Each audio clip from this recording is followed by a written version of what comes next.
CP smart classes के YouTube channel में आप सभी छात्रों का स्वागत है। 17,000 से ज़्यादा पदों पर एक नई भर्ती आ चुकी है और जैसा कि बहुत सारे स्टूडेंट्स के पास केवल ग्रेजुएशन होता है, स्नातक किए होते हैं।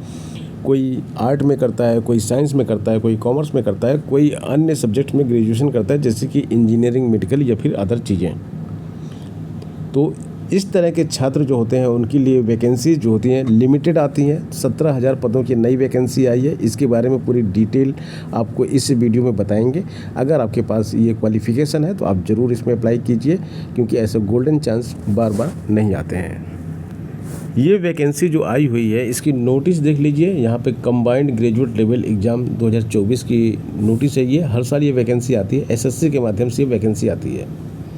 ऑनलाइन सबमिशन ऑफ एप्लीकेशन जो है आपकी 24 जून से शुरू हो चुकी है और 24 जुलाई तक चलेगा। इस एक महीने के अंदर आपको अपना फॉर्म ऑनलाइन सबमिट कर देना है। रिसिप्ट जो है ऑनलाइन एप्लीकेशन की वो भी आपको 24 तारीख तक ले लेनी है। Last date and time of making online payment 25/7 तक है। Dates of window for application form correction including online payment. अगर किसी भी प्रकार का आपको करेक्शन समझ में आता है कि हाँ हमने कोई गलती कर दी है तो कोई करेक्शन कर सकते हैं, तो ये डेट इसके लिए 10/8 से 11/8 तक दी गई है। Tentative schedule of tier 1 computer based exam. Tier 1 का जो कंप्यूटर बेस्ड एग्ज़ाम होगा वो सितंबर या अक्टूबर में होगा। अभी हम जून में हैं, जुलाई तक फॉर्म भरे जा रहे हैं। जुलाई के तुरंत बाद अगस्त, फिर सितंबर अक्टूबर में आपका एग्ज़ाम। और जो दूसरा है टीयर 2 का वो दिसंबर में एग्ज़ाम होगा यहाँ पे। तो टीयर 1 टीयर 2 के एग्ज़ाम देने के बाद जो है आपको जो पोस्ट मिलेगी इसमें सेंट्रल गवर्नमेंट में ऑफिसर रैंक की पोस्ट होती है। और सेंट्रल गवर्नमेंट के बहुत सारे ऐसे डिपार्टमेंट हैं जहाँ पे ग्रेजुएट ऑफिसर्स की ज़रूरत होती है। तो यहाँ पे जो पोस्ट है मैं आपको बताऊँगा स्टार्टिंग से। इसमें जो है कुछ पोस्ट जो है लेवल 7 की होती हैं, पे बैंड लेवल 7। इसमें 44,900 से लेके 1,42,000 तक की स्केल पे यहाँ पे दिया हुआ है। और पोस्ट क्या है, assistant officer, assistant section officer, central excise services में ग्रुप बी की पोस्ट है। एज 20 से 30 इसमें मांगा गया है। Assistant section officer intelligence bureau में, मिनिस्ट्री ऑफ रेलवे में, ministry of external affair AFQU, इन सभी में जो है यहाँ पे डेट ऑफ बर्थ आपको यहाँ पे ध्यान देने वाली चीज़ है। बाकी पोस्ट एक ही है, डिपार्टमेंट अलग अलग है, मिनिस्ट्री अलग अलग हो जाती हैं। 20 से 30 मांगी गई है, यहाँ पे 18 से 30 मांगी गई, यानी कि जो 20 साल का नहीं हुआ है वो भी इसको भर सकता है, इंटेलिजेंस ब्यूरो वाला फॉर्म भर सकता है। और मिनिस्ट्री ऑफ रेलवेज में अप्लाई कर सकता है 20 से 30 तक, मिनिस्ट्री ऑफ एक्सटर्नल अफेयर 20 से 30, और 18 से 30 कहाँ कर सकता है, ministry of electronics and information technology में 18 से 30 कर सकता है एज वाला कैंडिडेट। अदर मिनिस्ट्री डिपार्टमेंट ऑर्गेनाइजेशन जो है उसमें असिस्टेंट सेक्शन ऑफिसर की वैकेंसी है। तो यहाँ पे देख सकते हैं 18 से 30 साल की एज यहाँ मांगी गई है। CBDT CBIC में भी 18 से 30 डेट मांगी गई है। इसमें जो पोस्ट होती है सेंट्रल एक्साइज में इंस्पेक्टर की पोस्ट होती है, प्रिवेंटिव ऑफिसर की पोस्ट होती है, इंस्पेक्टर प्रिवेंटिव ऑफिसर की पोस्ट है, इंस्पेक्टर एग्जामिनर की पोस्ट है। ये सारी पोस्टें CBIC में हैं। असिस्टेंट इन्फोर्समेंट ऑफिसर की पोस्ट है। तो सब मिला के 18 से 30 साल तक एज या 20 से 30 साल तक एज है, ये आप लोग देख लीजिएगा, क्योंकि ये 15 तरह की पोस्ट इसमें आती हैं। इसके बाद सेकंड आता है लेवल 6 का पे आता है, जो 35,400 से लेके 1,12,400 की स्केल इसमें आती है। तो यहाँ पे जो भी आपको देखने को मिल रहा है कि अलग अलग पे बैंड क्यों दे रहा है, पोस्ट ऊपर नीचे होती है। यहाँ पे कुछ पोस्ट ज़्यादा पे बैंड वाली हैं, यानी कि सीनियर पोस्ट है, कुछ जूनियर पोस्ट है। देखिए यहाँ पे लिखा हुआ है assistant section officer, executive assistant, research assistant, divisional accountant, sub inspector, वहाँ पे इंस्पेक्टर था, यहाँ पे सब इंस्पेक्टर हो गया, junior intelligence officer, junior statistical officer. और इनके अलग अलग मंत्रालय होते हैं, ये मंत्रालय आप देख लीजिए। और आगे 109 पेज की ये PDF है, तो थोड़ा सा तेज़ी से चलेंगे जिससे सारी जानकारी आपको मिल सके। कुछ पोस्ट आती हैं पे लेवल 5 में, 29,200 से इसकी स्किल शुरू होती है। ये ऑडिटर वाली पोस्ट होती हैं, ऑफिसेस अंडर कैग C&AG जो कैग बोलते हैं उसको, CGDA है, C&AG है, तो ये सारी पोस्ट है। फिर इस वक्त पे लेवल 4 की पोस्ट भी यहाँ पे है।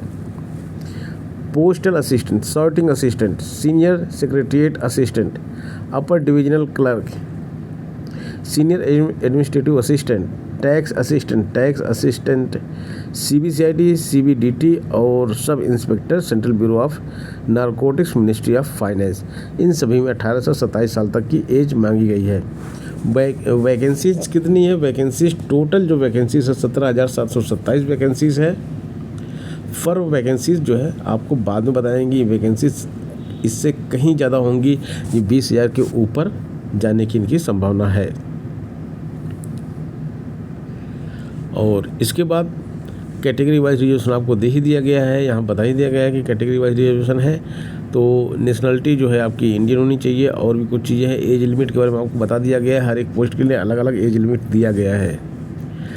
Permissible relaxation in upper age limit and category code for determining age relaxation are as follows. यहाँ पे देखिए एक टेबल बना के दिया गया है कि SC/ST कैंडिडेट को 5 साल की, OBC को 3 साल, PWBD को 10 साल, PWBD OBC को 13 साल, PWBD SC/ST को 15 साल की यहाँ पे छूट मिलती है। आपको जो भी आपके एग्ज़ाम है जिसके लिए आप अप्लाई कर रहे हैं तो ये छूट आपको मिलती ही है।